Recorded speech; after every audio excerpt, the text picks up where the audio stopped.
Hello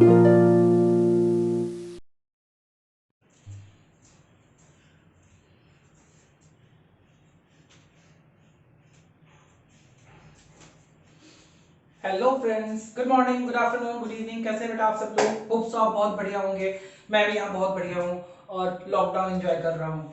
तो आप भी मेरे साथ लॉकडाउन एंजॉय कीजिए, लेकिन अपनी पढ़ाई को आगे बढ़ाते रहिए। और इसी क्रम में मैं लेकर के आ गया हूँ इसी सीरीज में आपके पास में नेक्स्ट डिस्कशन, जो हम लोगों को change in profit sharing ratio में करना था। और वो डिस्कशन बेटा किस चीज का करना था? दो डिस्कशन अपना ऑलरेडी कंप्लीट हो चुका है, determination of sacrificing and gaining ratio and the treatment of accounting goodwill. ठीक है, इसके दो लेक्चर्स ऑलरेडी मैंने पहले ही अपलोड कर दिए हैं। आपको अगर वो देखने हैं तो मैं उसका लिंक दे दूंगा आपको आई बटन में, आपको देख लीजिएगा। एंड मैं आपको यही सजेस्ट करूंगा कि पहले आप वो दोनों देखिए, तब जाकर के ये थर्ड वीडियो आप देखिएगा। इनकेस अगर आप देख चुके हैं तो आइए हम लोग शुरू करते हैं। ठीक है, तो हम लोगों को बेटा जो थर्ड ट्रीटमेंट करनी है in the reconstitution of a partnership, reconstitution के अंदर जो तीसरी ट्रीटमेंट आएगी वो ट्रीटमेंट है कि अगर पहले से हमारे बुक्स ऑफ अकाउंट्स में कोई जनरल रिजर्व या हमारे बुक्स ऑफ अकाउंट्स में कोई भी ऐसा रिजर्व पड़ा हुआ है, ठीक है, जो आउट ऑफ प्रॉफिट एप्रोप्रिएटेड है और प्रॉफिट से बनाया गया है। ठीक है, जैसे प्रॉफिट एंड लॉस का क्रेडिट बैलेंस हो गया, जनरल रिजर्व हो गया और वर्कमैन कंपनसेशन रिजर्व हो गया, इन्वेस्टमेंट फ्लक्चुएशन रिजर्व हो गया। तो स्पेशली इन चार रिजर्व्स के बारे में आप लोगों को पढ़ना है। तो इन रिजर्व्स का क्या करेंगे हम लोग at the date of reconstitution. हाँ जी बिल्कुल, क्योंकि हम लोग सारा काम बेटा कहां करते हैं? At the date of reconstitution करते हैं। तो देखना भी तो अपने को at the date of reconstitution ही पड़ेगा ना कि रिकंस्टिट्यूशन के डेट पे क्या करें। तो इसका लॉजिक बहुत सिंपल है और इससे सिंपल कोई लॉजिक नहीं हो सकता है कि बेटा all those balances which are in the general reserve और वर्कमैन कंपनसेशन रिजर्व और इन्वेस्टमेंट फ्लक्चुएशन रिजर्व और any other reserves which have been credited and it is in the balance sheet liability side, अगर वो पड़ा हुआ है और उसका कोई भी यूटिलाइजेशन नहीं हो रहा है on the date of reconstitution, तो वो एप्रोप्रिएटेड था प्रीवियस प्रॉफिट से। प्रीवियस प्रॉफिट का मतलब हो गया कि the profit which has been earned by the partners in the pre reconstitution period. Pre reconstitution period में वो प्रॉफिट अर्न किया गया था पार्टनर के द्वारा और उसी प्रॉफिट से पीएनएल एप्रोप्रिएशन अकाउंट बनाते टाइम हमने जनरल रिजर्व डेबिट करके उतना पैसा अलग कर दिया होगा और बाकी प्रॉफिट ही पार्टनर्स को बांट के दिया होगा। तो it is very much evident and very much clear that all the reserves which are in the books of the accounts as on the date of reconstitution are the balances which have been appropriated from the previous profit, and the previous profits are being distributed among the partners in their old profit sharing ratio or the previous profit sharing ratio. Hence the profit which is unclaimed and which is in the general reserve, which is in the investment fluctuation reserve, unutilized workman compensation reserve, unutilized are being lying there. That profit should be distributed among the partners in their old profit sharing ratio. Once the profit has been distributed among the partners in the old profit sharing ratio on the date of reconstitution, then only we can go on with the other treatments. ठीक है, तो इसके treatment के पीछे logic भी बहुत simple है, journal entries even और सिंपल हो जाएंगी। तो लॉजिक क्या है? लॉजिक यही है कि भाई क्योंकि ये रिजर्व एप्रोप्रिएशन ऑफ प्रॉफिट है, प्रॉफिट में से निकाल करके रखे गए होंगे और अगर डेट ऑफ रिकंस्टिट्यूशन के दिन तक ये अनयूटिलाइज्ड पड़े हुए हैं और बैलेंस शीट में शो हो रहे हैं, तो इनको पार्टनर्स के बीच में ओल्ड रेशियो में ही इनका बंटवारा कर दीजिए, बांट दीजिए। क्यों ओल्ड रेशियो में बांट दीजिए? बिकॉज ये प्रीवियस प्रॉफिट से बने हुए हैं और वो प्रॉफिट अगर इन रिजर्व्स को नहीं बनाया गया होता तो सिंपली ओल्ड रेशियो में पार्टनर्स के बीच में बट गया होता। तो रिकंस्टिट्यूशन के दिन झंझट ही खत्म करो, अभी तक के जितने अनयूटिलाइज्ड प्रॉफिट्स हैं जो कि अनडिस्ट्रीब्यूटेड है उनको पार्टनर्स के बीच में उनके ओल्ड रेशियो में बांट दीजिए, ताकि पार्टनर भी खुश, फर्म भी खुश, किसी को कोई दिक्कत नहीं होगी। तो फर्म क्या करेगी? बुक्स में जो भी अनडिस्ट्रीब्यूटेड प्रॉफिट होंगे उन अनडिस्ट्रीब्यूटेड प्रॉफिट्स को ओल्ड पार्टनर्स के बीच में, जो एग्जिस्टिंग पार्टनर्स हैं उनके बीच में ओल्ड रेशियो में डिस्ट्रीब्यूट कर दिया जाएगा। एंड रिमेंबर बेटा, एडमिशन हो, रिटायरमेंट हो, डेथ हो या ये change in profit sharing ratio हो, ये जो आपका जो हम लोग अभी पढ़ने जा रहे हैं, जो ये जर्नल एंट्रीज वो चेंज नहीं होंगी। ठीक है, तो ये जो कंसेप्ट है ये एज इट इज फॉलो करेगा पार्टनरशिप के अगले चैप्टर्स में। एंड बिलीव मी, मैं फिर से बार बार इसका डिस्कशन आपसे नहीं करने जाऊंगा। तो in case of change in profit sharing ratio, if any of this profit is in the balance sheet, that should B distributed among the partners in their old profit sharing ratio. In case of admission, if the general reserve or any other reserves balance is appearing in the balance sheet, books of accounts, then that should be distributed among the old partners or existing partners in their profit sharing, old profit sharing ratio. Is it the case of retirement or death, then that general reserve or any other profit in the reserve should be distributed among the all the partners before death or before retirement in their old profit sharing ratio. तो यहाँ पे कोई भी concept बदलने वाला नहीं है chapter के बदलने से, तो प्लीज इस कंसेप्ट को ध्यान से देखिएगा, and we are not going to discuss this concept time to time in the coming videos of the next chapters only. तो बेटा इन चीजों को ध्यान रखिएगा और ध्यान रखते हुए इस चीज को कैलकुलेशन करना शुरू कीजिएगा। What we have to study about, we have to study about first general reserve, then workman compensation reserve, then we have to study about investment fluctuation reserve. Under the point of general reserve I am going to discuss about the undistributed profit if it is lying in the form of P&L account balance, either in the debit balance or credit balance. Now we are going one by one and we are devising and journal entries for that. So please be tuned and journal entries देखिए कि क्या-क्या journal entries यहाँ पे होने वाली है। सबसे पहले मैंने लिख दिया था कि treatment of reserve and accumulated profit and losses during the change in PSR में हम लोगों को 1 2 3 4 5 बातें पढ़नी है, on which we are having a broad discussion is this workman compensation reserve and investment fluctuation reserve. So we are having a broad discussion on these two topics. General reserve, profit and loss का debit and credit balance you all know very well, and deferred revenue expenditure you have ample knowledge about deferred revenue expenditure in your books in your class 11th. Deferred revenue expenditure refers to those fictitious assets for which the expenditure has been incurred but the benefit is yet to be derived. The amount of benefit which has not been derived till yet is showing in the asset side of the balance sheet, and it will be amortized soon as the benefit will be derived and the amount will be reduced from the balance sheet asset side. So in case if that particular deferred revenue expenditure in terms of advertisement suspense or in any other terms is in the balance sheet, that should be recovered and debited to the partner's capital account. You know it very well because that recovery is to be done from the partner's capital account because it is lying in the balance sheet on the asset side. And what is the amount of the deferred revenue expenditure in the asset side?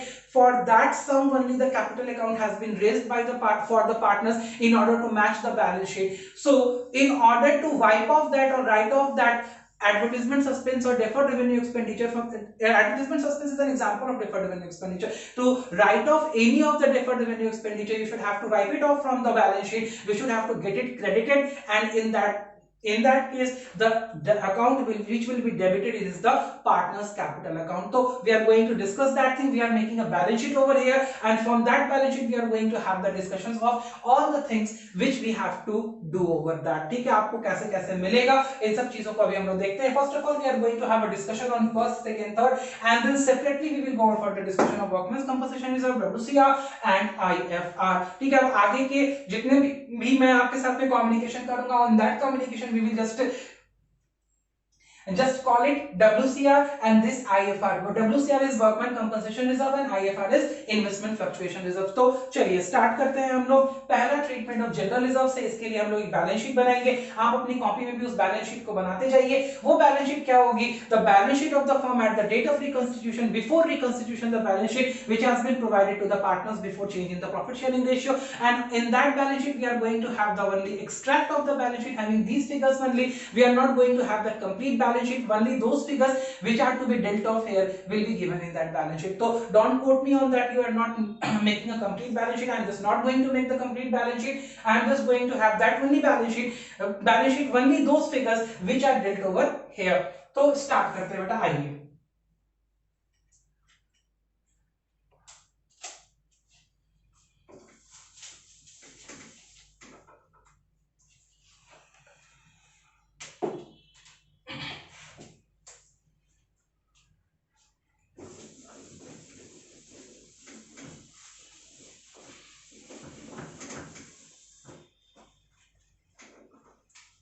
Example.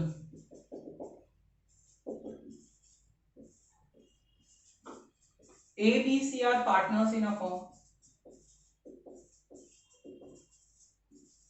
with old ratio 3:2:1. Okay. The ratio changes to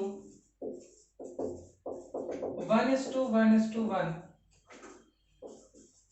from 1st April 2018 the balance sheet following that date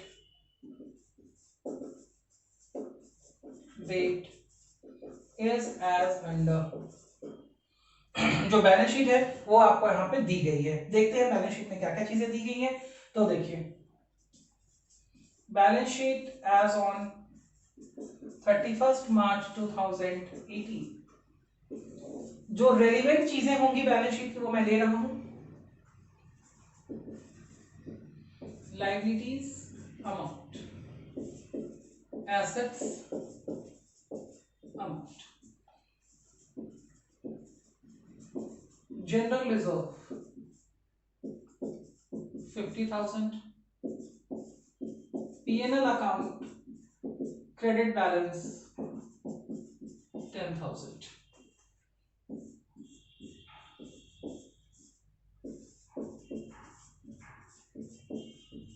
sundry assets जो भी आपके होंगे तो वो यहाँ पे होंगे। ठीक है, मैंने इधर की फिगर नहीं ली है, मैंने बोला कि मैंने एक एक्सट्रैक्ट लिया है बैलेंस शीट का। आई तो हमें बोलता है कि हमें ये जो दो चीजें बैलेंस शीट में पड़ी नहीं है इनका ट्रीटमेंट करके दिखाना है। पहला तो जनरल रिजर्व का ट्रीटमेंट करके दिखाना है, दूसरा P&L अकाउंट का जो क्रेडिट बैलेंस है उसका ट्रीटमेंट करके दिखाना है। बहुत इजी है। हमने बोला कि कोई भी हमारे पास में जनरल रिजर्व या एक्युमुलेटेड प्रॉफिट का बैलेंस होगा क्योंकि वो प्रीवियस ईयर प्रॉफिट से हमारे क्या हो रखा है, एप्रोप्रिएट हो रखा है, और प्रीवियस ईयर प्रॉफिट में अगर वो हमें नहीं मिला है तो आज के दिन हम उसको पार्टनर्स के बीच में उसी रेशियो में डिस्ट्रीब्यूट करके दे देते हैं ताकि पार्टनर्स क्या हो जाए, रिकंस्टिट्यूशन से पहले उनका जो वो प्रॉफिट का क्लेम था वो उनको मिल जाएगा। तो at the date of reconstitution, जो डेट ऑफ रिकंस्टिट्यूशन है उस पे इसका क्या सॉल्यूशन होगा, ध्यान से देखिएगा। सॉल्यूशन, ठीक है, इसके लिए आपको जर्नल एंट्री पास करनी पड़ेगी और पार्टनर्स कैपिटल अकाउंट में इसका इफेक्ट चला जाएगा। तो जो जर्नल एंट्री होगी वो जर्नल एंट्री क्या होगी, बहुत सिंपल। आप चाहें तो दोनों को अलग अलग डिस्ट्रीब्यूट कर सकते हैं, आप चाहें तो दोनों को साथ में भी डिस्ट्रीब्यूट कर सकते हैं। ठीक है, फॉर एग्जांपल मैंने बोला कि आपके ये दोनों क्रेडिट बैलेंसेस हैं, जनरल रिजर्व और P&L अकाउंट, इनको अगर आपको बुक्स से वाइप ऑफ करना है तो आपको क्या करना पड़ेगा, आपको एंट्री करनी पड़ेगी general reserve account debit, P&L account debit. जब आप इन दोनों अकाउंट को डेबिट करेंगे तो इनका बुक से जो इफेक्ट है वो इफेक्ट क्या हो जाएगा बेटा, आपका खत्म हो जाएगा। टू अब इनको तीनों पार्टनर्स के बीच में बांट दीजिए। A's capital account, B's capital account and 2C's capital account. ये पैसा उनको पहले नहीं मिला था, पहले उनके प्रॉफिट में से हमने निकाल करके रख लिया था किसी आगे के काम के लिए, किसी अननोन, हमारे पास में कोई अगर एक्सट्रीम इमरजेंसीज होती है उनके लिए हमने ये पहला पैसा रख लिया था। अब क्योंकि रिकंस्टिट्यूशन हो रहा है और पार्टनर्स के बीच में कोई झगड़ा ना हो, इससे बचने के लिए हमने क्या किया, हमने उनके ये प्रॉफिट्स, वो प्रॉफिट्स थे जो प्रीवियस ईयर में इनके प्रॉफिट्स थे, जो पहले के प्रॉफिट्स थे, जब इनका प्रॉफिट शेयरिंग रेशियो क्या था, जब इनका प्रॉफिट शेयरिंग रेशियो 3:2:1 था, तभी हमने एप्रोप्रिएट किया था। आज नॉर्मली 3:2:1 के रेशियो में बांट करके इनको ये पैसा दे देंगे ताकि हमारा ये रिकंस्टिट्यूशन के दिन ये जो झंझट है, ये झंझट क्या हो जाए, हमेशा के लिए खत्म हो जाए। तो क्या हो जाएगा, being general reserve and P&L adjusted. आप ये जनरल एंट्री लिख लीजिए, आपको जनरल एंट्री समझ में आ गई होगी। जनरल रिजर्व का कितना बैलेंस हो गया 50,000, P&L अकाउंट का कितना बैलेंस हो गया 60,000, दोनों मिलाकर के आपके पास में अमाउंट हो गया 60,000। 60,000 रुपीस को आप 3:2:1 में डिस्ट्रीब्यूट कर लीजिए तो ए को कितना मिलेगा, 60,000 इंटू 3/6 मतलब 30,000। बी को मिलेगा, इसी तरीके से आपको रेशियो निकाल लेना है, 60,000 इंटू 2/6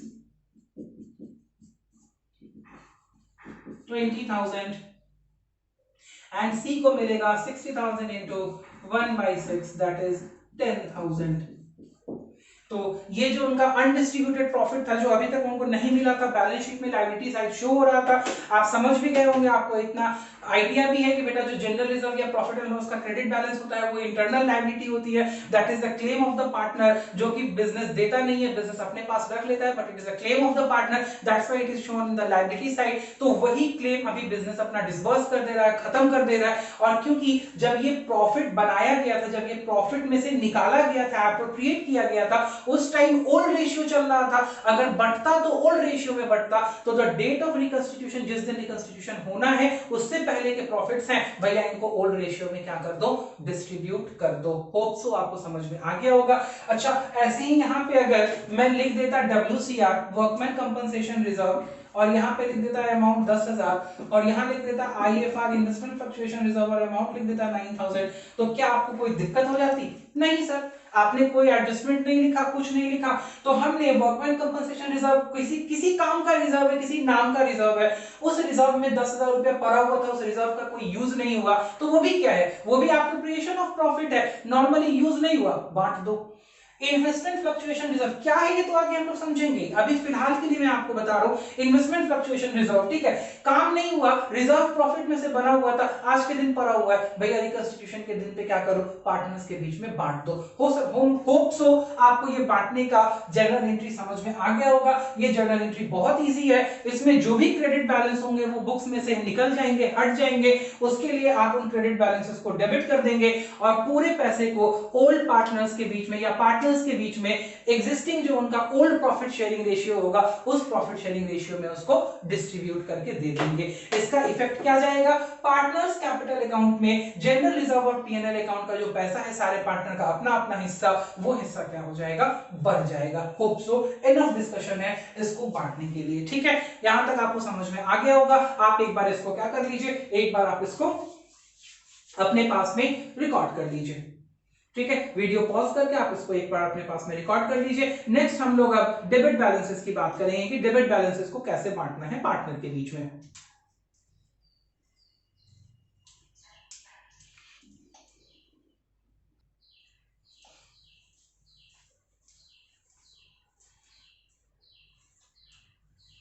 हाँ जी बेटा, आइए। तो अब हम लोग नेक्स्ट एग्जांपल देखते हैं। अभी तक हमने एक एग्जांपल देखा था जिसमें हमने जनरल रिजर्व वगैरह का डिस्ट्रीब्यूशन किया था। अब हमारे पास में अगर अनडिस्ट्रीब्यूटेड लॉस है या हमारे पास में कोई फिक्टिशियस एसेट्स है जो कि अनरिकवर्ड है अभी तक, तो उसको हम लोग रिकवर करने के बारे में देखेंगे। तो उसको हम लोग कैसे रिकवर करेंगे इसके बारे में हम लोग देखते हैं, आइए।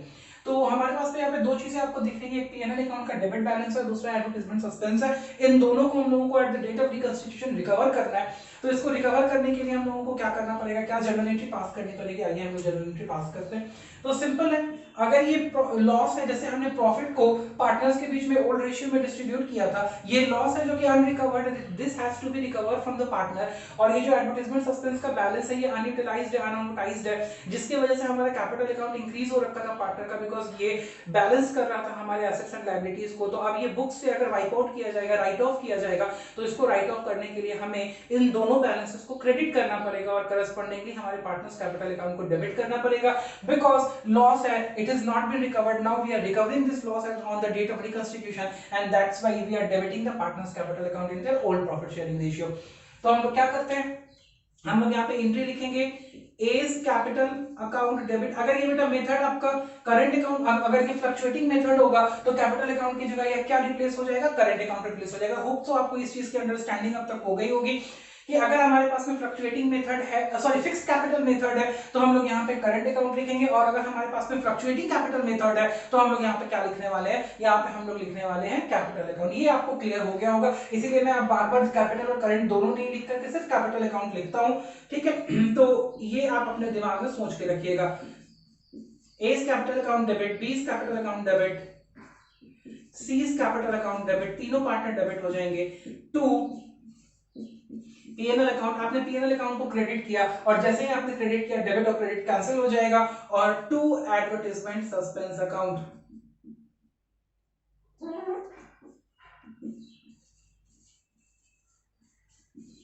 एडवर्टाइजमेंट सस्पेंस अकाउंट दोनों का बैलेंस लिख लीजिए। बैलेंस हो जाएगा 1,00,000 और 20,000, और ये 1,20,000 रुपया आपका रिकवर हो जाएगा पार्टनर से। तो कैसे रिकवर होगा, 1,20,000 इनके ओल्ड प्रॉफिट शेयरिंग रेशियो में, तो 60,000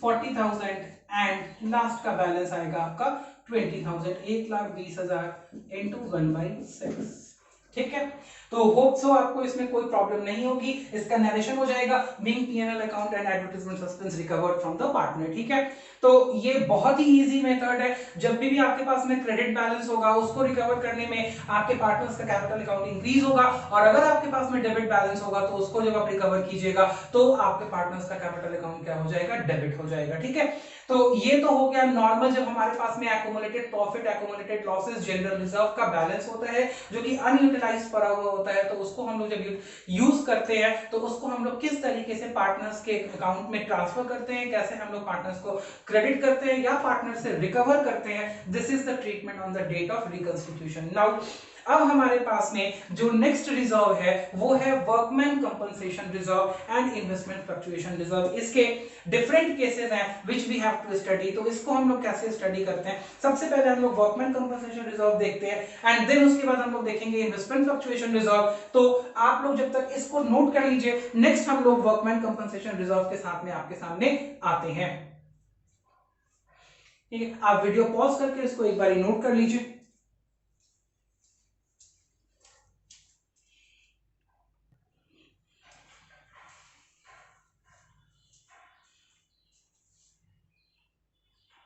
आइए बेटा, अब हम लोग नेक्स्ट रिजर्व को समझते हैं जो एक स्पेसिफिक रिजर्व है। ठीक है, अभी तक तो हम लोग जनरल रिजर्व की बात कर रहे थे। आप अपनी बुक में लिखिए, जहाँ पे वर्कमैन कंपनसेशन रिजर्व है वहां पे लिखिए कि it is an specific reserve and hope so आप सभी स्पेसिफिक रिजर्व के बारे में जानते होंगे।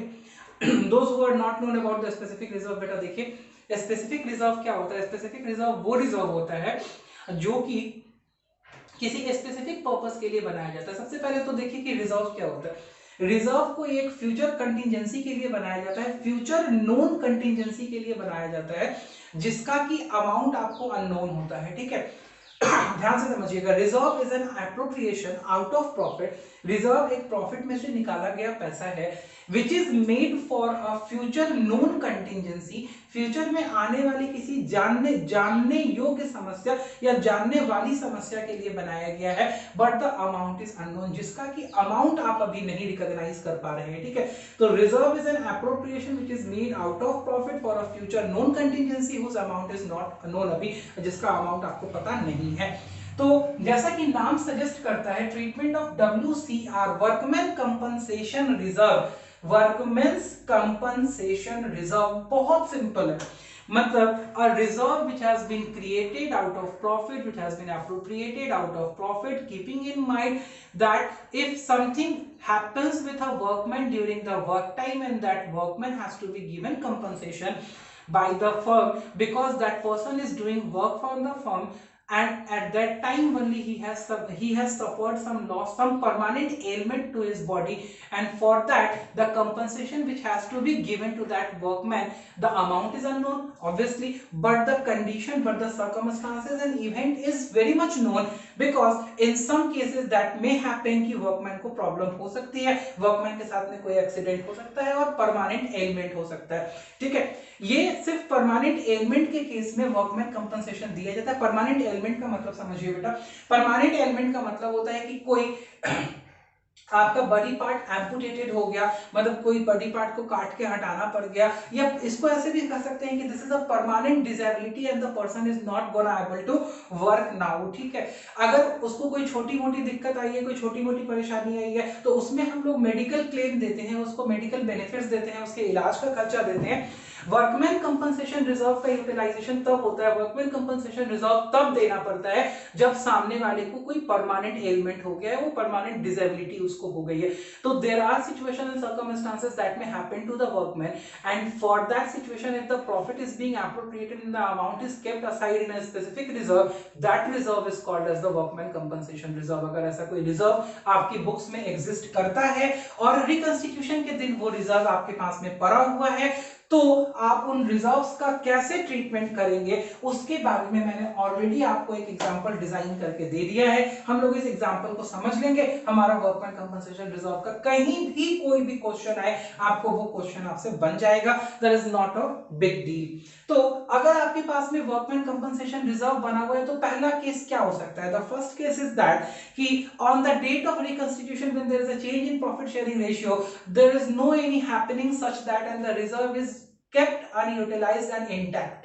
ठीक है, रिजर्व पड़ा हुआ है वैसे ही, कोई क्लेम नहीं है, कुछ ऐसा घटना नहीं घटी जिसके लिए हमने वो रिजर्व बनाया था। तो आप क्या कीजिएगा, वो रिजर्व का जितना भी अमाउंट है, क्योंकि प्रॉफिट में से डिस्ट्रीब्यूटेड था, और इसका लॉजिक अभी तुरंत डिस्कस किया है कि वो प्रॉफिट में से अप्रोप्रिएटेड था, प्रॉफिट अगर अप्रोप्रिएट नहीं की जाती तो ओल्ड प्रॉफिट शेयरिंग रेशियो में बढ़ता, तो at the date of reconstitution उस रिजर्व को आप ओल्ड प्रॉफिट शेयरिंग रेशियो में बांट दीजिएगा। तो यही मैंने क्वेश्चन लिखा है, आइए देखते हैं। मैंने बोला एबीसी पार्टनर है, पहले प्रॉफिट शेयरिंग रेशियो इनकी इक्वल थी, अब इनका न्यू प्रॉफिट शेयरिंग रेशियो 3:2:1 है। डेट ऑफ रिकंस्टिट्यूशन के दिन आपको एक बैलेंस शीट दी गई है जिसमें वर्कमैन कंपनसेशन रिजर्व 50,000 रुपीस का शो हो रहा है, और आपको 4 डिफरेंट केसेस दिए गए हैं कि इन केसेस के अंदर आप किस तरीके से जर्नल एंट्री करेंगे, किस तरीके से इसकी ट्रीटमेंट करेंगे, अकाउंटिंग ट्रीटमेंट करेंगे। पहला होता है if there was no claim, then very good, if there is no claim on the date of reconstitution, this 50,000 rupees remain unutilized and this will be distributed among the partner in their old profit sharing ratio. So it is very easy to distribute that thing.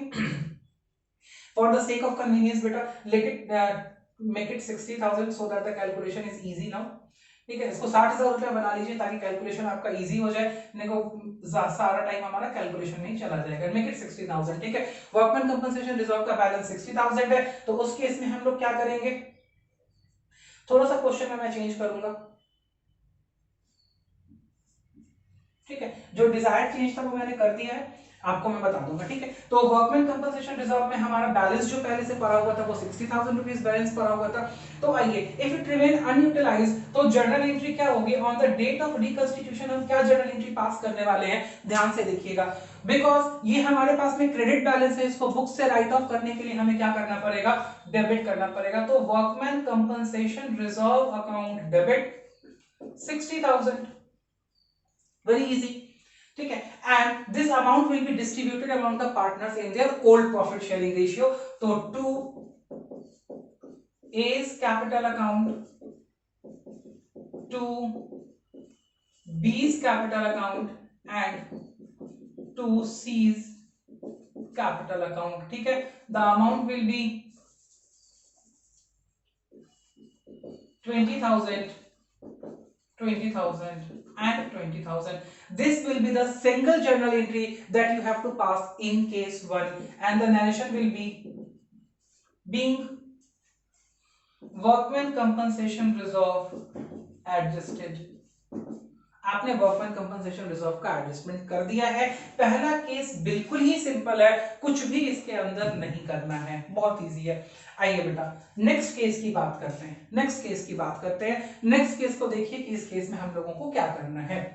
तो next case बोलता है there was a claim of ₹10,000 on part of compensation, there was a claim of ₹10,000 on the part of compensation. तो आइए case 2 में हम लोग देखते हैं।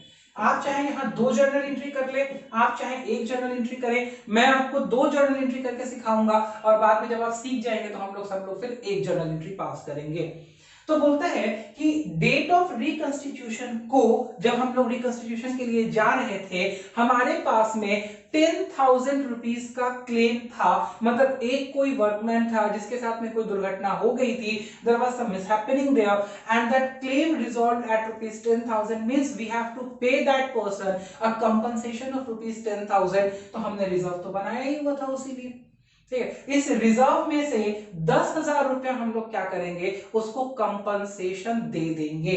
कहने का मतलब कि now my certain liability, my uncertain liability has been converted into a certain liability and the reserve now should have to be converted into a certain liability, and for a certain liability we always make a provision. You know better in your class 11 that provision is always made for a certain liability whose amount is known, and reserve is made for an uncertain liability but a certain event whose amount is unknown. Now so there is an entry for conversion of this reserve into a provision, and that entry will be, ध्यान से देखिएगा बेटा, workman compensation reserve account debit. हम लोगों ने reserve को debit किया है 10,000 रुपीज से, रिजर्व को कम किया है बिकॉज इस रिजर्व, जो हमने रिजर्व बनाया हुआ था एक सर्टेन लायबिलिटी के लिए, वो लायबिलिटी अराइज हो गई है। तो अब बुक्स में इस लायबिलिटी को लिखेंगे to provision for workmen's compensation account. ठीक है, थोड़ा सा बड़ा अकाउंट है, नेम है 10,000 रुपीज। इसका क्या मतलब हुआ, जैसे ही ये हमने एंट्री करी, हमने अपने बुक्स में एक प्रोविजन बना दिया, किसके लिए, उस वर्कमैन के लिए जिसका की क्लेम 10,000 रुपीज का हो गया है। अभी क्लेम पेमेंट के बारे में हमें कोई जानकारी नहीं दी गई है। अगर क्लेम पेमेंट के बारे में जानकारी दी जाएगी तो हम क्लेम पेमेंट का एंट्री कर देंगे। अभी हमें क्लेम पेमेंट की एंट्री की तरफ नहीं जाना है, उसके बारे में कोई डिस्कशन नहीं करना है। अब ध्यान से देखो बेटा, केस 2 में एंट्री नंबर बी की तरफ हम बढ़ रहे हैं, बी नंबर एंट्री की तरफ बढ़ रहे हैं। ध्यान से देखना, हमारे पास में वर्कमैन कंपनसेशन रिजर्व का 60,000 बैलेंस था और अब उसमें से 10,000 बैलेंस हमने कहां ट्रांसफर कर दिया, हमने provision for workman compensation claim की तरफ उसको क्या कर दिया, ट्रांसफर कर दिया। तो अब हमारे पास में on the date of reconstitution unutilized balance कितना रह गया है। हाँ जी बिल्कुल ठीक, अनयूटिलाइज्ड बैलेंस आपके पास में रह गया है 50,000 रुपीज का, और ये 50,000 रुपीज का बैलेंस अब हम लोग क्या करेंगे, यूज करने का कोई भी काम नहीं है। तो इस बैलेंस को हम पूरे पुराने वाली एंट्री के तरह पुराने पार्टनर्स के बीच में पुराने रेशियो में डिस्ट्रीब्यूट कर देंगे, बिकॉज और कोई क्लेम हमारे पास में अवेलेबल नहीं है। तो आइए हम क्या एंट्री करेंगे इस केस में, इस केस में हम एंट्री करेंगे WCR account debit to A's capital to B's capital account and to C's capital account। ठीक है, अमाउंट यहां पे हो जाएगा 50,000। क्यों 50,000 हो जाएगा, बिकॉज 10,000 ऑलरेडी यूटिलाइज होके प्रोविजन में ट्रांसफर हो गया है। अगर आप चेक करना चाहें कि बुक्स से राइट ऑफ हुआ कि नहीं, तो देखिए 10,000 WCR यहां राइट ऑफ हो गया, 50,000 WCR यहां राइट ऑफ हो गया, कुल मिलाकर के आपका टोटल 60,000 का WCR अब राइट ऑफ हो चुका है। ठीक है, तो आपको यहां पर कोई दिक्कत यहां पे नहीं होने वाली है। अब बस इसमें क्या कर लेंगे, अमाउंट क्या होगा 50,000 डिवाइडेड बाई 3।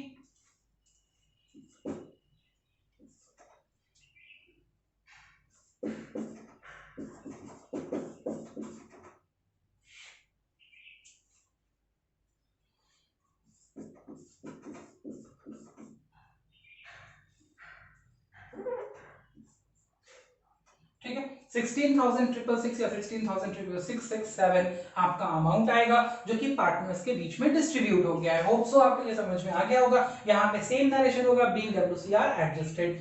ठीक है, तो ये दो एंट्रीज आप करना चाहें तो कर सकते हैं। अगर आप इन दोनों एंट्रीज को ना करना चाहें, सिंगल एंट्री में इस काम को चलाना चाहें, तो आप सिंगल एंट्री में भी इस काम को चला सकते हैं। आइए मैं आपको सिंगल एंट्री भी यहीं पे करके दिखा देता हूं। तो सिंगल एंट्री के लिए सबसे पहले हम लोग क्या करेंगे, देखिए अगर हम लोग सिंगल एंट्री करते हैं तो यहां से पहले ए और बी हम लोग हटा देते हैं और अब इसकी सिंगल एंट्री करके देखते हैं। तो सीधे WCR को 60,000 से डेबिट कर दीजिए और 10,000 रुपीज आप प्रोविजन में ट्रांसफर कर दीजिए, क्योंकि 10,000 रुपीज का क्लेम एडजस्ट हो गया है। तो वर्कमैन कंपनसेशन में 10,000 ट्रांसफर हो जाएगा प्रोविजन में, और बाकी जो बचा हुआ पैसा है तो यहां से ये वाला WCR आप हटा दीजिए। देखिए तो आपकी क्या एंट्री हो जाएगी, WCR account debit 60,000 to provision for the amount of claim 10,000 and for the rest of the amount which has been unutilized that should be credited to the partners capital account in their old profit sharing ratio. ठीक है, तो 60,000 पूरा debit होकर book से निकल चुका है और बाकी पैसा आपने क्या कर दिया है, पार्टनर्स के बीच में डिस्ट्रीब्यूट कर दिया है। होप सो आपको केस नंबर 1 और केस नंबर 2 में कहीं कोई प्रॉब्लम नहीं होगा। तो in case of workman compensation reserve, if the balance remain unutilized and there is no any provision, all the balance will be transferred and credited to the partners capital account in their old profit sharing ratio. In case there is a claim, then transfer the amount of the claim to the provision account and rest of the balance would be transferred to the partners capital account in their old profit sharing ratio. Case number 1, case number 2 discussed. Now we are going for the case number 3.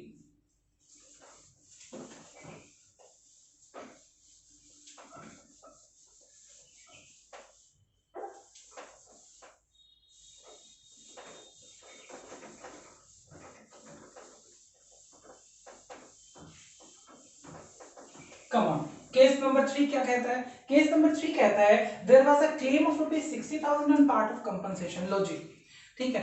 अब क्या हो गया बेटा, अब हमारे पास में जितना रिजर्व था उतना ही कंपनसेशन आ गया। It means that the amount which has been upheld by the firm for paying the compensation to the workman has arised now, and the total amount of compensation which has to be paid to a particular workman is equal to the amount of the reserve that has been maintained. तो इस case में हम लोगों को क्या करना पड़ेगा? इस केस में हम लोग एक जर्नल एंट्री पास करेंगे। देखना जरा, यहाँ ए और बी कुछ होगा क्या? नहीं सर, यहाँ ए और बी कुछ नहीं होगा, सिर्फ एक जर्नल एंट्री पास करेंगे। और वो जर्नल एंट्री क्या होगी, ध्यान से देखना, हम एंट्री करेंगे workman compensation reserve account debit to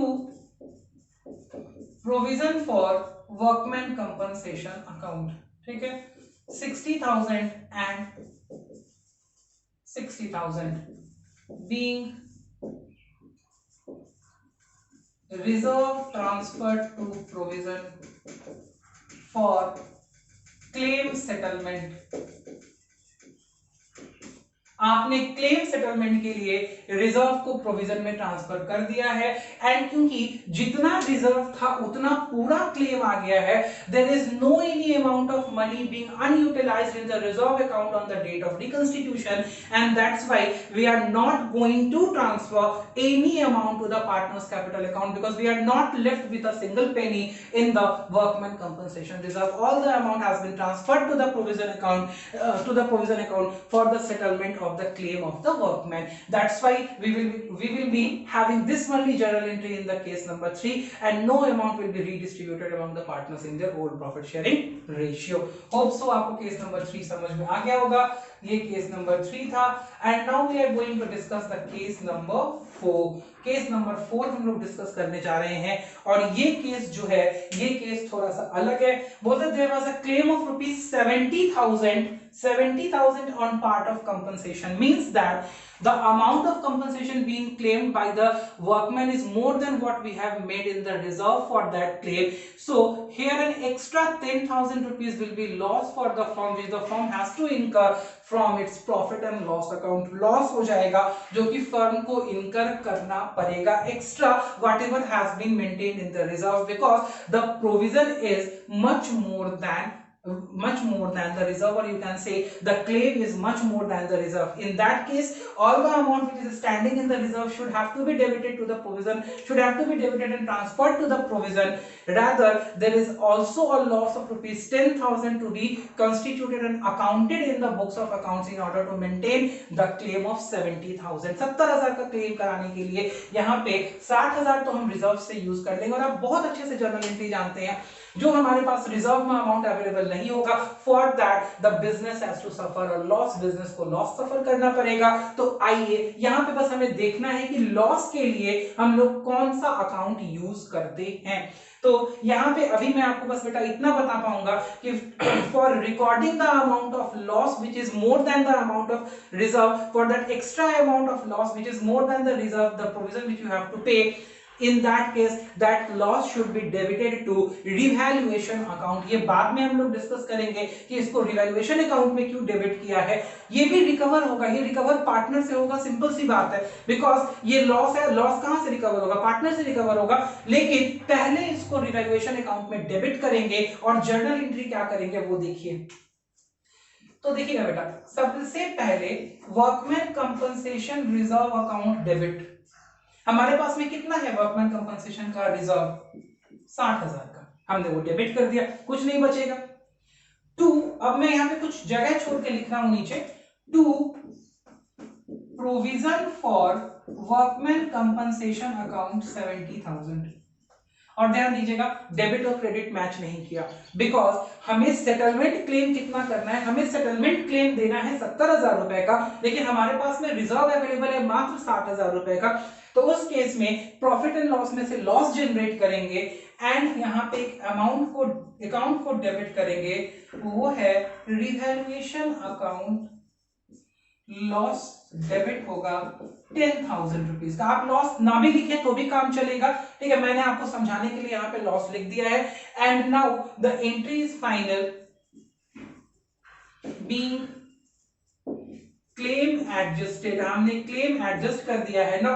Now you can see that there is not there is no any penny left in the workman compensation reserve, no amount left in the workman compensation reserve. So there is no any case of distribution of workman compensation reserve to the partners capital account. Rather, we have made a loss in this process, and this loss has to be recovered from the partners in their old profit sharing ratio, because this provision for workman compensation has happened in the period of pre-constitution or on the date of pre-constitution. So it will not be handled in the new profit sharing ratio, rather it will be handled in the old profit sharing ratio, and this loss has to be recovered from the partners in their old profit sharing ratio. And for that, what we are going to write out here, one second.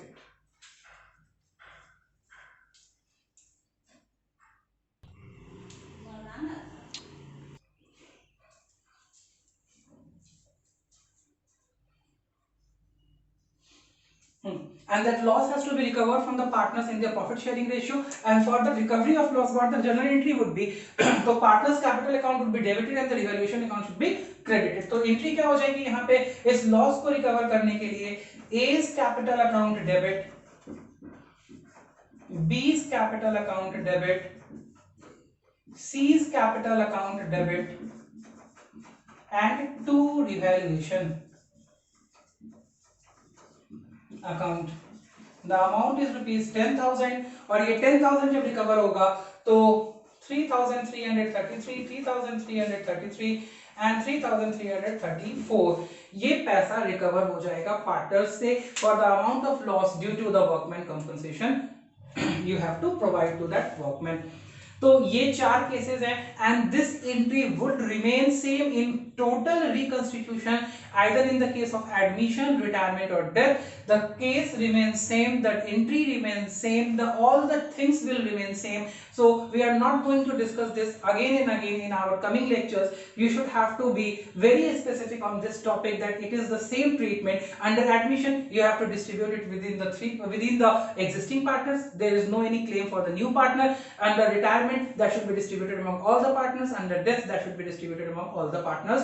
ठीक है, तो उस time में हम लोग वहां पे देख लेंगे थोड़ा सा एक discussion, but the broader discussion will remain the same. Hope so आपको समझ में आ गया होगा.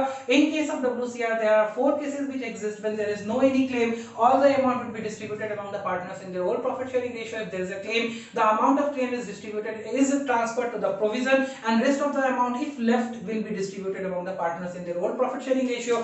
If the amount of claim is equal to the amount of reserve, then the amount of reserve will be transferred to the provision account, and no amount will be distributed among the partners. And if the amount of provision is more than whatever is in the amount of reserves, then in that case reserve will be transferred to the provision, and the extra loss which has happened to the business will be first debited to the revaluation account, and lastly it will be recovered from the partners in their old profit sharing ratio. This is the total discussion for the workman compensation reserve if exists in the books of accounts on the date of reconstitution. Hope so आप यहाँ तक connect कर गए होंगे, आपको कोई problem नहीं होगी.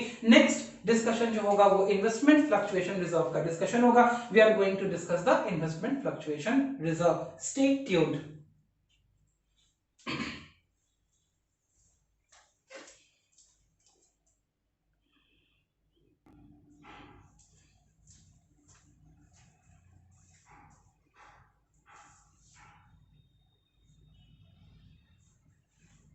हाँ जी बेटा, आइए हम लोग इन्वेस्टमेंट फ्लक्चुएशन रिजर्व के बारे में अब पढ़ते हैं. ठीक है, in the series of reserve ये हमारा लास्ट रिजर्व है जिसके बारे में हम लोगों को देखना है. तो देखिए हम लोग इसमें क्या करते हैं.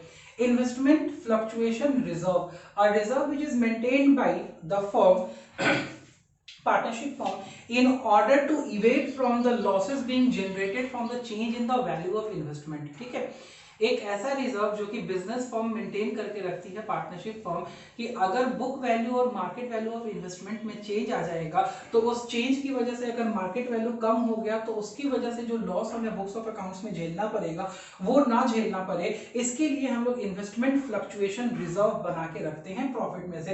As the name suggest, investment fluctuation reserve, a reserve to minimize the fluctuation in the value of investment. ठीक है, तो इन्वेस्टमेंट फ्लक्चुएशन रिजर्व अगर हमारे पास में बैलेंस शीट में है on the date of reconstitution, तो उसका हम लोग किस तरीके से एंट्री करेंगे इसके बारे में हम लोगों को देखना है, कैसे उसको हम लोग अकाउंटिंग ट्रीटमेंट देके उसका एडजस्टमेंट करेंगे। ठीक है, तो आइए बेटा इसके लिए हम लोग क्वेश्चन देखते हैं। क्वेश्चन में हमने देखा क्या कि हमारे पास में एक बैलेंस शीट दी गई है, एबीसी हमारे पास में पार्टनर्स हैं, इनका ओल्ड रेशियो 2:2:1 है और नया रेशियो इनका 3:2:1 है। तो इन्होंने जिस दिन अपना पार्टनरशिप का शेयर चेंज किया प्रॉफिट शेयरिंग रेशियो, उस दिन रिकंस्टिट्यूशन के दिन हमारे पास में एक बैलेंस शीट है।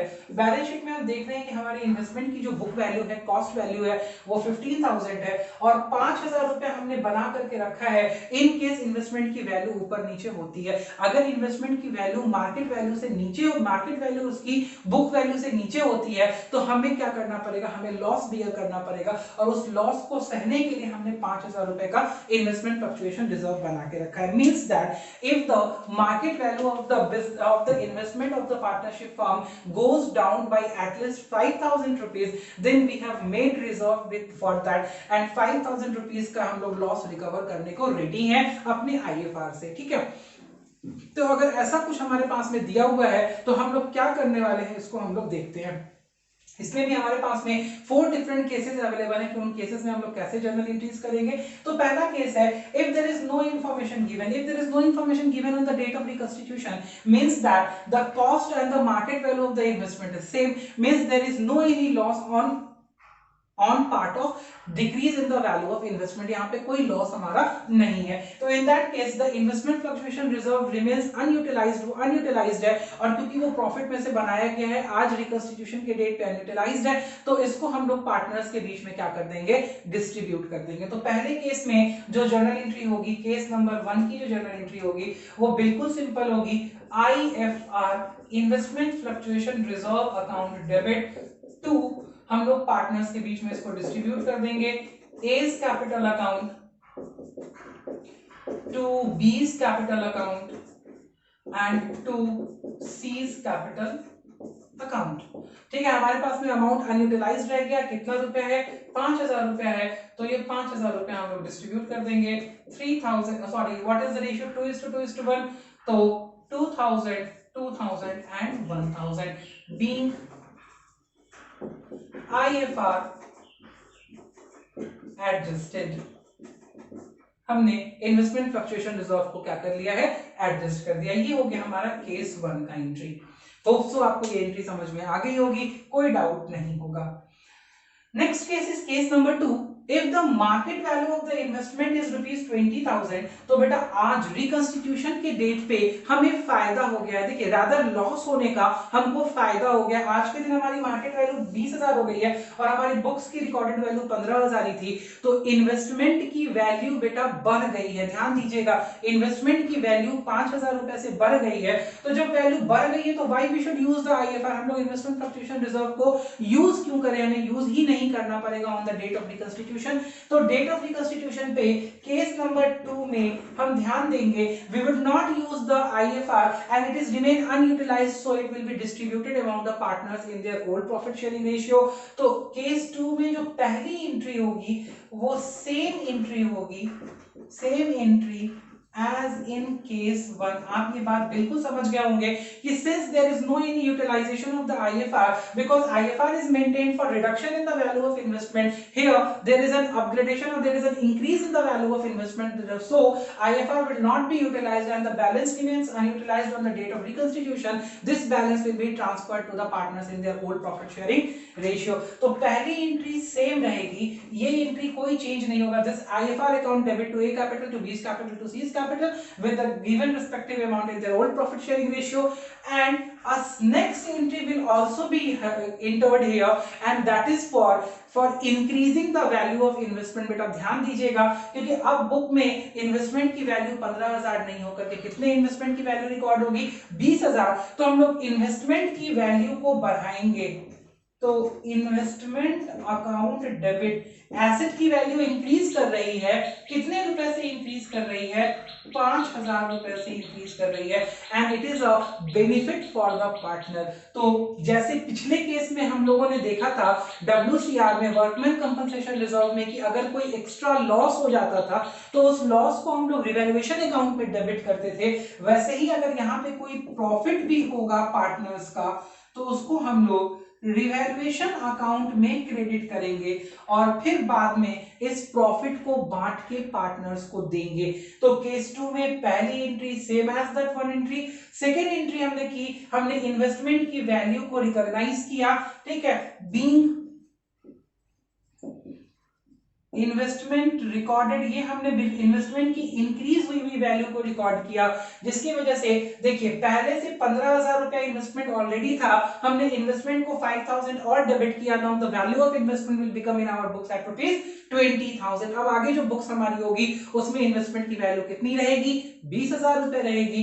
और आगे सी एंट्री में हम लोग क्या करेंगे, we will distribute this profit on investment जो हुआ है, जो profit on revaluation of investment की वैल्यू बढ़ने से जो प्रॉफिट हुआ है, इस प्रॉफिट को हम पार्टनर्स के बीच में डिस्ट्रीब्यूट करेंगे। तो क्या जर्नल एंट्री होगी, हम करेंगे रिवैल्यूएशन अकाउंट डेबिट, बिकॉज हम प्रॉफिट को कहां ट्रांसफर कर रहे हैं, अब पार्टनर्स के कैपिटल अकाउंट में ट्रांसफर कर रहे हैं। तो ये जो प्रॉफिट क्रेडिट होकर के ओपन हुआ था ये डेबिट होकर के क्लोज हो जाएगा और पैसा कहां ट्रांसफर हो जाएगा, पार्टनर्स कैपिटल अकाउंट में, to A's capital, to B's capital and to C's capital account. ध्यान दीजिएगा, ए's कैपिटल, बी's कैपिटल और सी's कैपिटल में ये पैसा ओल्ड रेशियो में ट्रांसफर हो जाएगा, 2000 2000 और 1000, बिकॉज ये रिवैल्यूएशन जो हुआ है, जो वैल्यू का इंक्रीज हुआ है वो रिकंस्टिट्यूशन की डेट पे हुआ है, ना कि रिकंस्टिट्यूशन के बाद हुआ है, इसीलिए प्रॉफिट जो बांटा जाएगा पार्टनर्स के बीच में वो ओल्ड रेशियो में बांटा जाएगा। आप मेरे से यहाँ पे एक सवाल कर सकते हैं, आप मेरे से यहाँ पे बोल सकते थे कि सर यहाँ पे तो ये दोनों जर्नल एंट्रीज को हम एक में भी कर सकते थे, बिकॉज आप देखिए ना, रिवैल्यूएशन अकाउंट को आपने एक बार क्रेडिट किया है, फिर रिवैल्यूएशन अकाउंट को आपने डेबिट किया है, आप चाहिए तो सर डायरेक्ट जर्नल एंट्री में तो मार दीजिए ना, investment account debit to A's capital, to B's capital, to C's capital, सीधे इन्वेस्टमेंट का जो फायदा हुआ उसको पार्टनर्स के बीच में बांट दीजिए। मैंने बोला कि बहुत बढ़िया, अगर आप ये चीज समझ गए हैं तो वेल एंड गुड, बहुत अच्छी बात है कि आप इसको कनेक्ट कर पा रहे हैं, लेकिन जब बोर्ड में लिखिएगा तो ऐसे मत लिखिएगा, ठीक है, ये आप आगे जब और बड़े हो जाएंगे तो आप ऐसे लिखिएगा, अभी फिलहाल आप अपने CBSE बोर्ड या BSEB बोर्ड जिस बोर्ड में भी लिखेंगे, ठीक है, या किसी भी अदर बोर्ड में अगर आप लिखेंगे तो बेटा इसको ध्यान दीजिएगा, ये रिवैल्यूएशन को पहले क्रेडिट करके और फिर रिवैल्यूएशन को डेबिट करके ही एंट्री कीजिएगा, ऐसे अलग से सिर्फ पार्टनर्स कैपिटल अकाउंट की एंट्री आगे की जाती है, अभी आपके लिए प्रिस्क्राइब नहीं है। तो ऑब्वियस सी बात है, प्रॉफिट जो हुआ वो तो पार्टनर्स को ही शेयर होना है, लेकिन एक वे आउट के थ्रू शेयर करते हैं हम लोग, वो पूरा रिवैल्यूएशन अकाउंट बनाते हैं, बिकॉज आगे जो नेक्स्ट कंसेप्ट है वो रिवैल्यूएशन अकाउंट का ही है थोड़ा थोड़ा, ठीक है। तो ये रिवैल्यूएशन में पहले आप प्रॉफिट को क्रेडिट कीजिए एंड देन उसको डिस्ट्रीब्यूट कीजिए पार्टनर्स के बीच में। तो आपको केस नंबर 1 और 2 समझ में आ गया होगा। In case number 1 and 2 both there is no any utilization of the investment fluctuation reserve, and that's why the investment fluctuation reserve is not utilized and it is redistributed among the partners in the old profit sharing ratio. Hope so आपकी understandability clear होगी बिल्कुल। आइए अब हम लोग next case देखते हैं, that is case number 3।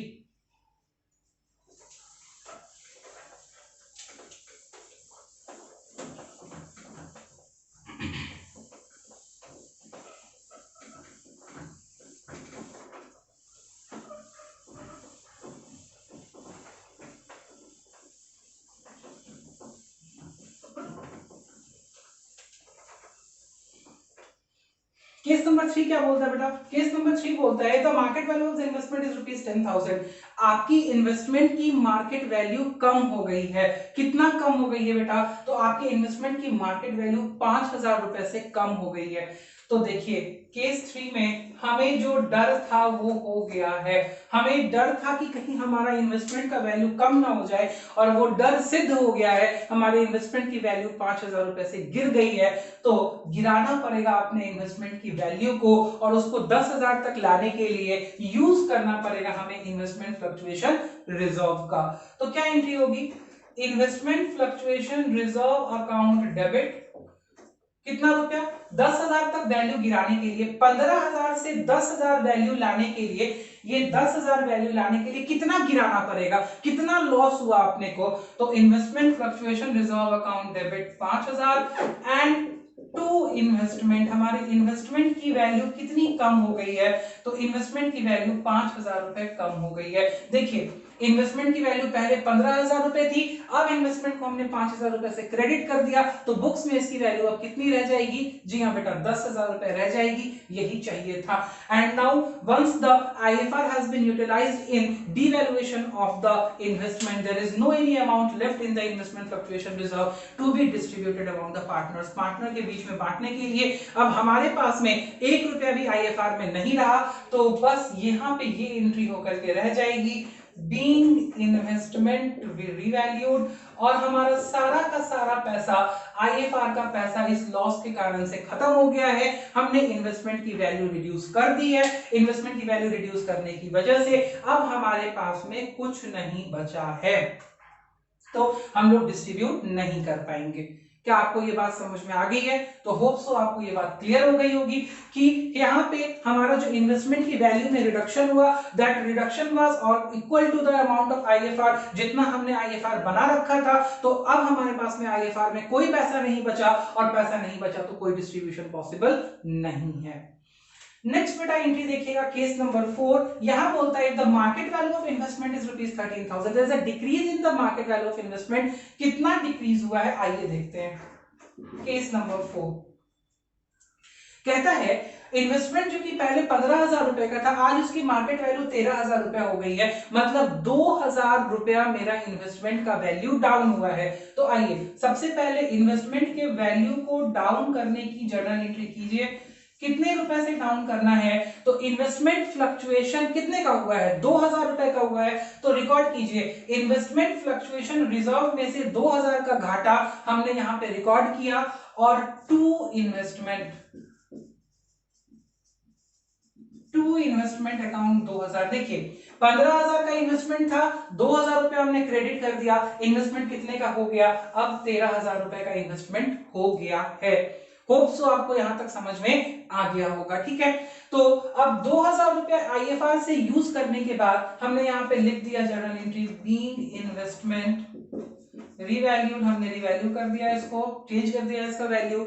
अब इन्वेस्टमेंट हमारे पास में 2,000 से रिवैल्यू करने के बाद कितना रुपया रिजर्व में बचा हुआ है? तो कोई मुझे बताइए कितना रुपया बचा हुआ है? आप अभी समझ गए कि सर हमारे पास में आईएफआर 5,000 रुपए का था, उसमें से 2,000 रुपए हमने यूटिलाइज कर लिया, तो अभी भी on the date of reconstitution we are left with 3,000 rupees, 3,000 रुपया बचा हुआ है। तो ये 3,000 रुपया क्या कीजिएगा? ओल्ड पार्टनर्स के बीच में ओल्ड रेशियो में डिस्ट्रीब्यूट कर दीजिए।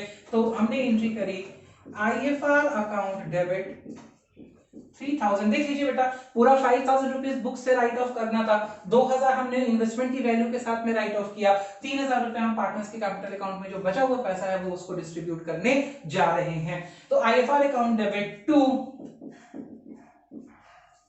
ए's capital, to B's capital and to C's capital, ठीक है। कितना कितना अमाउंट आएगा? 3,000 इंटू 2/5, 1,200, 1,200 और 600, ठीक है।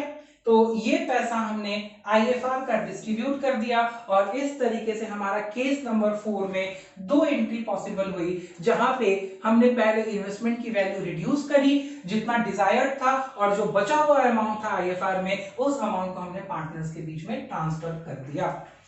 आइए इतना आपको अगर समझ में आ गया है तो अब हम लोग एक नेक्स्ट केस कर रहे हैं, जो कि मैं अभी लिखने वाला हूं और साथ में आपको समझाने वाला भी हूं, केस नंबर 5, ठीक है। तो आप अपने पास अब केस नंबर 5 रिकॉर्ड कीजिएगा, अभी आपने केस नंबर 4 तक अपनी कॉपी में लिख लिया होगा, ठीक है, या आपने इसको समझ लिया होगा स्क्रीनशॉट लेकर के। तो अब आप हम लोग केस नंबर 5 लिखने वाले हैं और केस नंबर 5 को डील करने वाले हैं।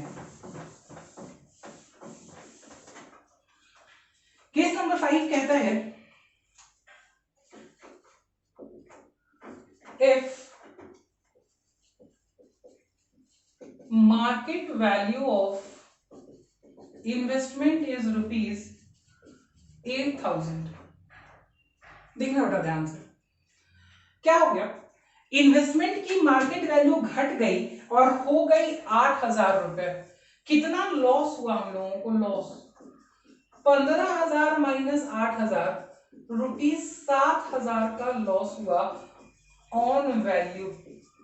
इन्वेस्टमेंट की वैल्यू पे हमारा लॉस है 7,000 रुपए का, और हमने इस लॉस से बचने के लिए रिजर्व कितने का बना रखा है, 5,000 रुपए का। तो एक्स्ट्रा 2,000 का लॉस और पड़ गया हमें। हाँ जी सर, 2,000 का लॉस और पड़ गया। तो आइए इस 2,000 के लॉस का निपटारा किया जाए, करते हैं निपटारा। तो क्या जर्नल एंट्री होगी, तो ए जर्नल एंट्री देखना बेटा, हमारे पास में IFR इन्वेस्टमेंट फ्लक्चुएशन रिजर्व कितने का था, लॉस से बचने के लिए रिजर्व कितने का था, लिख दिया मैंने, आपको भी पता है 5,000 का था। तो लॉस तो ऑलरेडी 7 हो गया है, तो 5 तो रिजर्व तो ऐसे ही चला गया, कुछ बचा ही नहीं अपने पास में। नेक्स्ट, टू इन्वेस्टमेंट, इन्वेस्टमेंट की वैल्यू कम कितनी करनी है, इन्वेस्टमेंट की वैल्यू कम करनी है अपने को 7,000। देखो ना 15,000 यहाँ है, 7,000 क्रेडिट कर दोगे तो 15 माइनस 7 वैल्यू आ जाएगी 8,000 की, जो कि डिजायर्ड वैल्यू है आज के दिन हमारे पास मार्केट वैल्यू। तो तुमको क्या समझ आ रहा है, यहाँ पे हमें डेबिट में 2,000 रुपीज का डिफरेंस हो गया, and that is the extra loss which the partners have to bear on the date of reconstitution due to decrease in the value of investment which is more than the IFR which is being maintained by the firm. ठीक है, समझ में आई बात यहाँ तक। तो बेटा यहाँ पे हम लोग जब भी लॉस लिख रहे थे तो कौन सा अकाउंट यूज कर रहे थे, रिवैल्यूएशन। हाँ जी, रिवैल्यूएशन अकाउंट को डेबिट करो, 2,000 का ये लॉस है आपका। ठीक है, क्या एंट्री होगी, बीइंग इन्वेस्टमेंट रिवैल्यूड, आपने इन्वेस्टमेंट का रिवैल्यूएशन कर दिया है। और अब ये जो एक्स्ट्रा लॉस है on the date of reconstitution that has to be recovered from the partner, ये पार्टनर से रिकवर करना पड़ेगा, बिकॉज ये डेट ऑफ रिकंस्टिट्यूशन के दिन का लॉस है, और अब आगे नए प्रॉफिट शेयरिंग रेशियो से काम होगा, तो इस लॉस को रिकवर कर ले हम लोग पार्टनर से। तो क्या एंट्री होगी, हम लोग एंट्री करेंगे A's capital account debit. Obviously बात है, आप सब जानते हैं जब लॉस रिकवर करना होता है तो पार्टनर का कैपिटल अकाउंट डेबिट होता है। A's capital account debit, B's capital account debit, C's capital account debit to revaluation account। कितना रुपया है लॉस, 2,000 रुपया है, और जो हमारा प्रॉफिट शेयरिंग रेशियो है वो है 2:2:1, तो 2,000 इंटू 2/5, 800, 800 और 400 रुपया। ठीक है, this loss will be recovered from the partner in their old profit sharing ratio.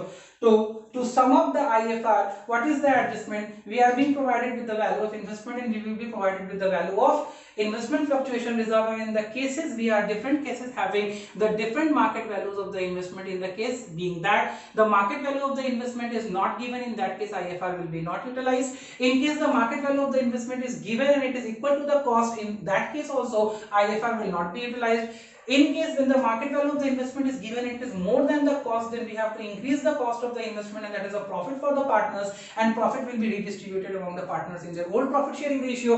And again the case comes where there is the market value of the investment is less than the cost of the investment, but the difference in the market value is less than the what the reserve has been maintained out, then in that case the amount of the reserve being left will be distributed among the partners in their profit sharing ratio. And at the last, when the decrease in the value of the investment is more than what the reserve has been maintained, in that case there is a loss which has to be recovered from the partner in their old profit sharing ratio.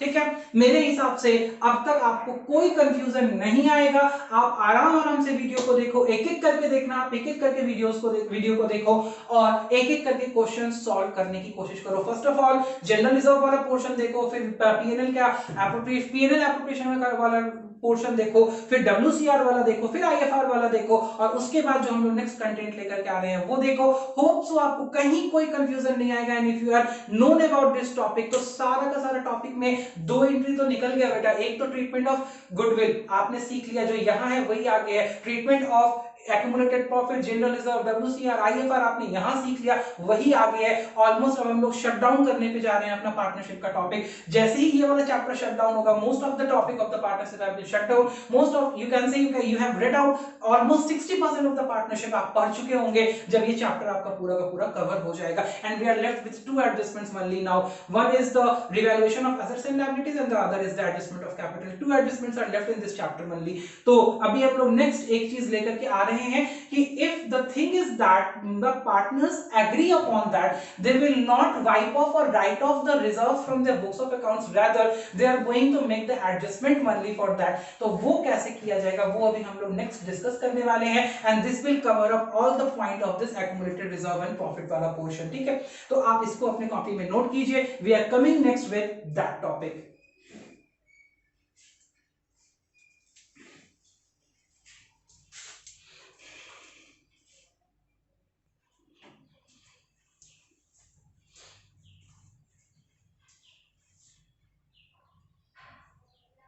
हाँ जी बेटा, इस series में हम लोग अब last adjustment पढ़ने वाले हैं। इस एडजस्टमेंट में क्या पढ़ना है हम लोगों को, देखिए अभी तक हम लोगों ने क्या पढ़ा, हम लोगों ने यहाँ तक पढ़ा कि जो भी जनरल रिजर्व का बैलेंस, एक्यूमुलेटेड प्रॉफिट लॉसेस का बैलेंस, डब्ल्यूसीआर का बैलेंस, आईएफआर का बैलेंस जो भी होता है, वो सारा बैलेंसेस हम लोग रिकंस्टिट्यूशन के डेट पे अपने बुक्स ऑफ अकाउंट से राइट ऑफ कर देते हैं। और राइट ऑफ करने की ट्रीटमेंट हम लोग अभी तक पढ़ चुके हैं, सारे केसेस हम लोग पढ़ चुके हैं। ठीक है, कि जब इन्फॉर्मेशन दिया हो, नहीं दिया हो, रिजर्व हो, प्रोविजन हो, प्रोविजन ज्यादा बनाना हो, प्रोविजन कम बनाना हो, इन्वेस्टमेंट का फ्लक्चुएशन ज्यादा हो, कम हो, वो सारी चीजें हम लोग डिस्कस कर चुके हैं।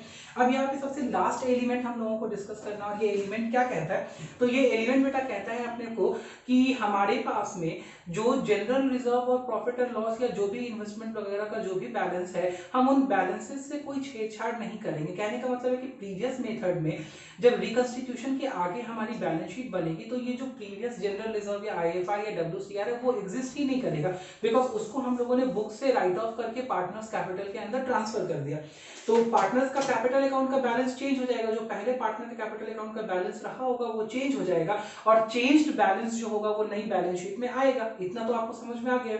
लेकिन अब ये लास्ट केस जो यहाँ पे अभी लिखा हुआ है हमने, इस केस में क्या कहता है, बोलता है कि on the date of reconstitution we are not going to change the balance of these reserves and all, ठीक है, and they will continue to be in the balance sheet in the books of the firm at their old value। ये अपने old value पे चलेगा। ठीक है, तो देखो इस केस में क्या हो जाएगा, दिक्कत किसको आ जाएगी, दिक्कत आ जाएगी पार्टनर्स को। क्या दिक्कत आ जाएगी बेटा, ये प्रॉफिट, ये जब रिजर्व्स क्रिएट किए गए होंगे तो प्रॉफिट को अप्रोप्रिएट करके किए गए होंगे। आपने बोला ठीक है सर, ये तो हम जान ही रहे हैं। तो जब प्रॉफिट को अप्रोप्रिएट करके किए गए होंगे तो ये उस टाइम का प्रॉफिट है जब प्रॉफिट शेयरिंग रेशियो कुछ और रहा होगा पार्टनर्स का। ठीक है, जैसे इसी वाले क्वेश्चन में प्रॉफिट शेयरिंग रेशियो था 5:3:2।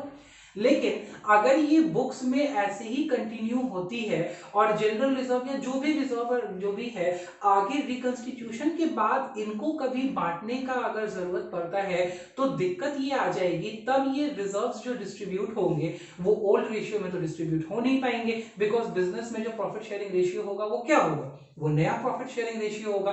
तो जब ये आपके पास में दिक्कत आ जाएगी, in that case what you are going to do, तो इसके लिए जो अकाउंटिंग ट्रीटमेंट सजेस्ट किया गया वो ट्रीटमेंट क्या सजेस्ट किया गया कि भाई हमारे पास जितने भी रिजर्व का बैलेंस है हम उस टोटल रिजर्व का बैलेंस उठा लेते हैं, और बैलेंस उठाने के बाद जो नेट बैलेंस होगा, जैसे मान लो कि कुछ डेबिट बैलेंसेस होंगे तो वो माइनस हो जाएंगे, बाकी क्रेडिट बैलेंसेस होंगे वो ऐड हो जाएंगे।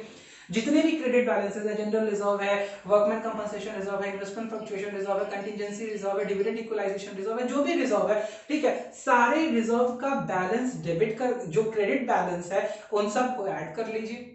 और जो हमारे पास में रिकवरेबल बैलेंसेस है, जैसे कि पीएनएल अकाउंट का एक्यूमुलेटेड लॉस है या एडवर्टाइजमेंट सस्पेंस है, ये सब जो भी डेबिट के रिकवरेबल बैलेंसेस हैं उनको लेस कर लीजिए, बुक से मत हटाइए, इनको अलग से कैलकुलेशन में लिस्ट करके जो नेट बैलेंस बचता है, जो कि नेट बैलेंस आज के दिन पार्टनर के बीच में डिस्ट्रीब्यूट होना था ओल्ड रेशियो में, वो डिस्ट्रीब्यूट मत कीजिए, बस गेनिंग और सैक्रिफाइसिंग रेशियो निकाल लीजिए, और जो पार्टनर आगे आने वाले टाइम में सैक्रिफाइस करेगा और जितना सैक्रिफाइस करेगा उतना शेयर उसको दे दीजिए, उस नेट वॉल्यूम का, उस नेट इफेक्ट का उतना शेयर उसको दे दीजिए, वो संतुष्ट हो जाएगा। क्यों? बिकॉज आगे आने में उसको वही लॉस हो रहा था ना कि पहले अगर वो 5:3:2 में शेयर करता तो किसी को ज्यादा मिलता, अब 2:3:5 में शेयर कर रहा है तो किसी को कम मिलेगा। तो ये कम ज्यादा वाला जो पोर्शन है, जितना कम और जितना ज्यादा है, जिसको कम मिल रहा है आगे कम मिलेगा, और ये तो प्रॉफिट था पहले का तो मिलना चाहिए था उसको ज्यादा। तो जितने का फिगर में डिफरेंस उठ रहा है उतना डिफरेंस गेनिंग पार्टनर एडजस्ट कर दे सैक्रिफाइसिंग पार्टनर को, तो सारा काम ही बन जाएगा। तो फिर हमें ये सारे बुक्स ऑफ अकाउंट से इन बैलेंसेस को राइट ऑफ करने की जरूरत नहीं पड़ेगी। ये अपने ओल्ड बैलेंस पे new balance sheet, new reconstituted balance sheet में कैरी हो जाएंगे, और जब बटना होगा तो बट जाएंगे, कोई दिक्कत नहीं है। तो जो सैक्रिफाइसिंग पार्टनर है उसको भी कोई दर्द नहीं होगा, उसको भी कोई दुख नहीं होगा, बिकॉज उसको तो ऑलरेडी सैक्रिफाइस्ड अमाउंट क्या हो चुका है, मिल चुका है। तो इसी चीज को मैं एक एग्जांपल के थ्रू आपको बता देता हूं। मैंने एग्जांपल लिख लिया है। देखिए, बोलता है DEF 3 पार्टनर है, प्रॉफिट शेयरिंग रेशियो इनका 5:3:2 था।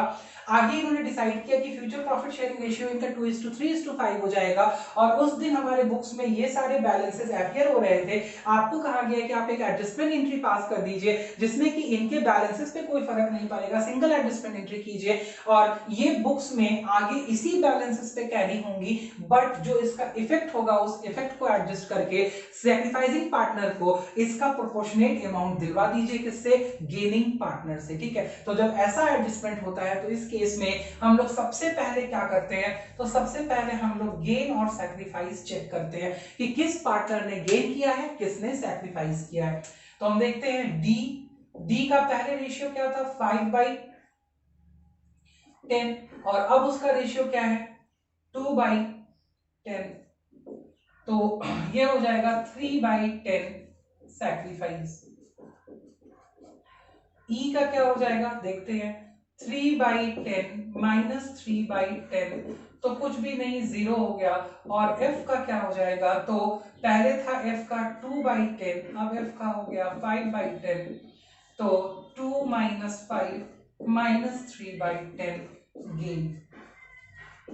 मतलब अगर 3/10 के बराबर इसका जो इस टोटल का जो नेट इफेक्ट आएगा उसका 3/10 अगर पैसा एफ जो है वो डी को चुका दे, तो फिर ये बैलेंस कैरी करने में आगे कोई प्रॉब्लम नहीं है, बिकॉज अब जो भी जब भी बट के मिलेगा डी को कम बट के मिलेगा, उसको कोई दुख नहीं है, बिकॉज 3/10 पोर्शन ही ना उसको कम बट के मिलेगा, और वो तो ऑलरेडी उसको मिल चुका है इस फिगर का। तो अब इसके लिए हम लोग जब नेट इफेक्ट कैलकुलेट करेंगे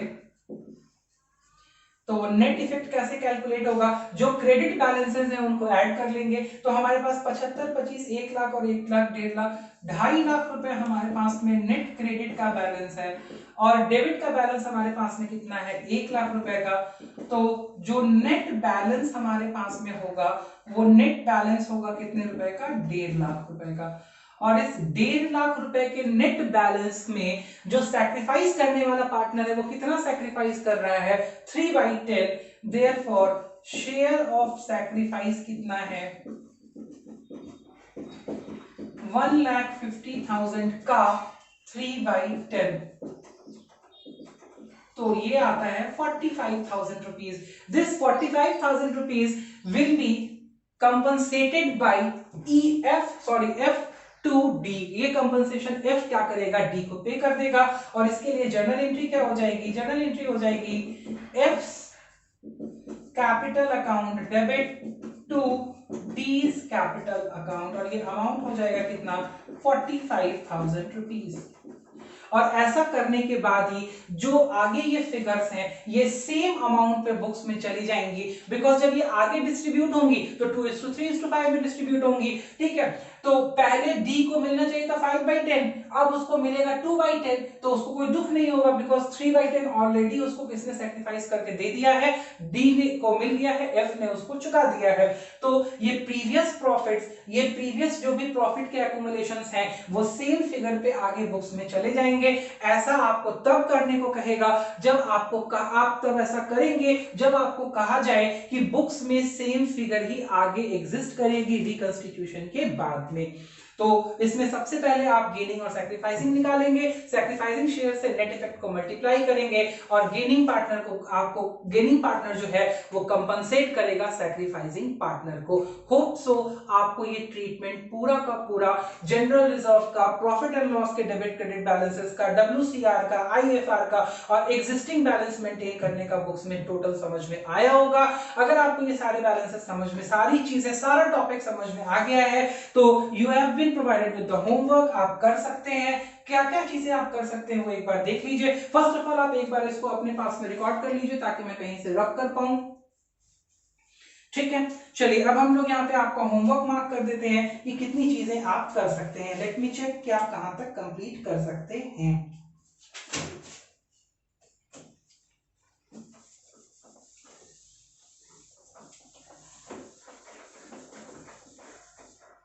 तो बेटा अगर आप टीएस गरेवाल बना रहे हैं तो टीएस गरेवाल में आप इलस्ट्रेशन नंबर 8 से 12 बना सकते हैं और क्वेश्चन नंबर आप बना सकते हैं 11 से लेके 20 तक। अगर आप डीके गोयल बना रहे हैं तो डीके गोयल में आप इलस्ट्रेशन नंबर बना सकते हैं 24 से लेकर के 32 तक, 24 से 32 एंड क्वेश्चन नंबर की भी सीरीज आपकी सेम रहेगी 24 टू 32 और उसमें 32 में 2 क्वेश्चन है तो आप 32B तक बना सकते हैं।